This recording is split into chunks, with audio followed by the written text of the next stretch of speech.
പ്രിയപ്പെട്ട വിദ്യാർത്ഥികളെ, 10ാം ക്ലാസ്സിലെ സാമൂഹ്യ ശാസ്ത്രത്തിലെ ഹിസ്റ്ററിയിലെ ഒന്നാമത്തെ ചാപ്റ്ററായിട്ടുള്ള ലോകത്തെ സ്വാധീനിച്ച വിപ്ലവങ്ങൾ എന്ന് പറയുന്ന പാഠഭാഗത്തിലെ പ്രധാനപ്പെട്ട പോയിൻറ്റ്സുകളാണ് വിശദീകരിക്കുന്നത്. ഏറ്റവും ആദ്യമായി ഈ ഒരു പാഠഭാഗത്ത് ലോകത്ത് നടന്ന ഏറ്റവും പ്രധാനപ്പെട്ട ചില വിപ്ലവങ്ങളാണ് ചർച്ച ചെയ്യുന്നത്. ആദ്യകാല വിപ്ലവങ്ങൾക്ക് പ്രേരകമായിട്ടുള്ള ഏറ്റവും പ്രധാനപ്പെട്ട ഘടകം എന്ന് പറയുന്നത് നവോത്ഥാനമാണ്. നവോത്ഥാനത്തെക്കുറിച്ച് നിങ്ങൾ മുൻ ക്ലാസ്സുകളിലൊക്കെ ധാരാളം പഠിച്ചിട്ടുണ്ടാവും. നവോത്ഥാനത്തിൻ്റെ ഏറ്റവും വലിയ ഒരു പ്രത്യേകതയായിരുന്നു മാനവികതയും ശാസ്ത്രബോധവും യുക്തിചിന്തയും. അഥവാ ജ്ഞാനോദയം അല്ലെങ്കിൽ നവോത്ഥാനം ഉണ്ടായിട്ടുള്ളത് വളരെ യുക്തിരഹിതമായിട്ടുള്ള വിശ്വാസങ്ങളും സമ്പ്രദായങ്ങളും ചോദ്യം ചെയ്തുകൊണ്ട്, അഥവാ യൂറോപ്പിലുണ്ടായിരുന്ന മത ആധിപത്യത്തിനെതിരെ ഉയർന്നു വന്ന ഏറ്റവും പ്രധാനപ്പെട്ട ഒരു പ്രസ്ഥാനം തന്നെയായിരുന്നു നവോത്ഥാനം. നവോത്ഥാനത്തിൻ്റെ അർത്ഥം പോലെ തന്നെ പുനർജന്മം എന്ന അർത്ഥം വരുന്ന നവോത്ഥാനം ശാസ്ത്രരംഗത്തുണ്ടാക്കിയ, അഥവാ 18ാം നൂറ്റാണ്ടിൽ ശാസ്ത്രരംഗത്തുണ്ടാക്കിയ പുരോഗതിയെയാണ് നാം ജ്ഞാനോദയം എന്ന് വിളിക്കുന്നത്. ഈ ജ്ഞാനോദയം മുന്നോട്ട് വെച്ച 4 പ്രധാനപ്പെട്ട ആശയങ്ങളുണ്ട്. സ്വാതന്ത്ര്യം, ജനാധിപത്യം, സമത്വം, ദേശീയത. ഈ ആശയങ്ങൾ ജ്ഞാനോദയ ചിന്തകരാണ് പ്രചരിപ്പിച്ചത്. അത് ലോകത്തുണ്ടായിരുന്ന എല്ലാ ഏകാധിപതികൾക്കെതിരെയും ജനങ്ങൾക്ക് തിരിയാനുള്ള ഏറ്റവും പ്രധാനപ്പെട്ട ഒരു പ്രചോദനമായി മാറി.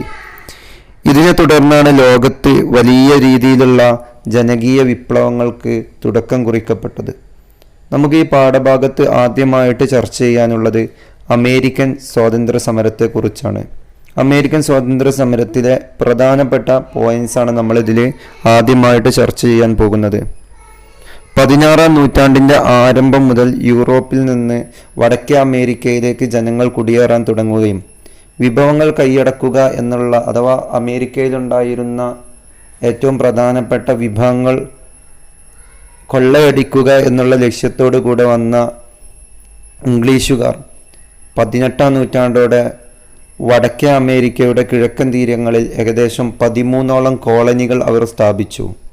ലോകത്ത് അമേരിക്ക ആദ്യമായിട്ട് കണ്ടെത്തുന്നത് 1492 സ്പാനിഷ് നാവികനായിട്ടുള്ള ക്രിസ്റ്റഫർ കൊളംബസ് ആയിരുന്നു. അദ്ദേഹം അമേരിക്കയിലെത്തുകയും അമേരിക്കയിലെ ജനങ്ങളെ ഇന്ത്യക്കാർ എന്ന് വിളിക്കുകയും പിന്നീട് അവർ റെഡ് ഇന്ത്യൻസ് എന്ന പേരിൽ അറിയപ്പെടുകയും ചെയ്തു. എന്നാൽ ഇംഗ്ലണ്ടിലെ രാജാവിൻ്റെ മതപീഡനത്തിനിരയായ ഒരു വിഭാഗം ആളുകൾ മേഫ്ലവർ എന്ന് പറയുന്ന കപ്പലിൽ വടക്കേ അമേരിക്കയിലേക്ക് എത്തുകയും അവരവിടെ ഉണ്ടായിരുന്ന ആളുകളെ അവിടെ നിന്ന് കാടുകളിലേക്ക് അടിച്ചോടിക്കുകയും ആ ഒരു പ്രദേശം അവരുടെ കോളനികളായി മാറ്റുകയും ചെയ്തു. അന്ന് കപ്പലിൽ പോയ ആളുകൾ തീർത്ഥാടക പിതാക്കൾ എന്ന പേരിലാണ് അറിയപ്പെട്ടത്. ചുരുക്കി പറഞ്ഞാൽ ഇവിടെ ഉണ്ടായിരുന്ന റെഡ് ഇന്ത്യൻസ് ഈ യൂറോപ്യന്മാരുടെ വരവോടുകൂടെ അവർ കാടുകളിലേക്ക് അല്ലെങ്കിൽ ഉൾപ്രദേശങ്ങളിലേക്ക് ആട്ടിയോടിക്കപ്പെടുകയാണ് ഉണ്ടായത്. ഇംഗ്ലീഷുകാർ പരമാവധി മാക്സിമം അവിടെ ഉണ്ടായിരുന്ന വിഭവങ്ങൾ കൊള്ളയടിക്കാൻ വേണ്ടി പ്രത്യേക തരത്തിലുള്ള ചില നിയമങ്ങൾ അവിടെ, അഥവാ അമേരിക്കൻ കോളനികളിൽ പ്രത്യേക തരത്തിലുള്ള നിയമങ്ങൾ അവർ അടിച്ചേൽപ്പിച്ചു. വ്യവസായ ആവശ്യങ്ങൾക്ക് ആവശ്യമായിട്ടുള്ള അസംസ്കൃത വസ്തുക്കൾ ശേഖരിക്കാനുള്ള കേന്ദ്രമായിട്ടും ഉൽപ്പന്നങ്ങൾ വിറ്റഴിക്കാനുള്ള ഒരു കമ്പോളമായിട്ടും ഇംഗ്ലീഷുകാർ അമേരിക്കൻ കോളനികളെ കണക്കാക്കുകയും മാതൃരാജ്യമായിട്ടുള്ള ഇംഗ്ലണ്ടിൻ്റെ സഹായത്താൽ കച്ചവടക്കാർ ഈ കോളനികളിൽ നടപ്പിലാക്കിയ ഒരു വാണിജ്യ നയമുണ്ടായിരുന്നു. അതിൻ്റെ പേരാണ് മെർക്കൻ്റലിസം. മെർക്കൻ്റലിസത്തിൻ്റെ ഭാഗമായിട്ട് നിരവധി നിയമങ്ങൾ ഇംഗ്ലീഷുകാർ കോളനികളിൽ നടപ്പിലാക്കി.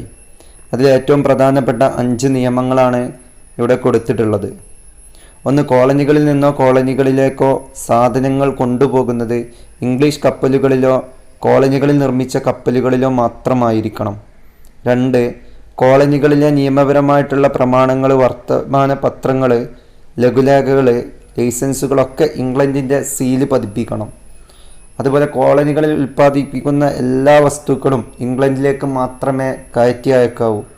കോളനികളിൽ നിലനിർത്തിയിട്ടുള്ള ഇംഗ്ലീഷുകാരുടെ സൈന്യത്തിൻ്റെ താമസവും അവരുടെ മറ്റുള്ള സൗകര്യങ്ങളുമൊക്കെ കോളനിക്കാർ നൽകണം. കോളനികളിലേക്ക് ഇറക്കുമതി ചെയ്യുന്ന തേയില, ഗ്ലാസ്, കടലാസ് പോലെയുള്ള വസ്തുക്കൾക്ക് ഇറക്കുമതി ചുങ്കം നൽകണം. ഈ 5 പ്രധാനപ്പെട്ട നിയമങ്ങളാണ് മെർക്കന്റിലിസ്റ്റ് നിയമങ്ങൾ എന്ന പേരിൽ ഇംഗ്ലീഷുകാർ വടക്കേ അമേരിക്കയിൽ നടപ്പിലാക്കിയത്.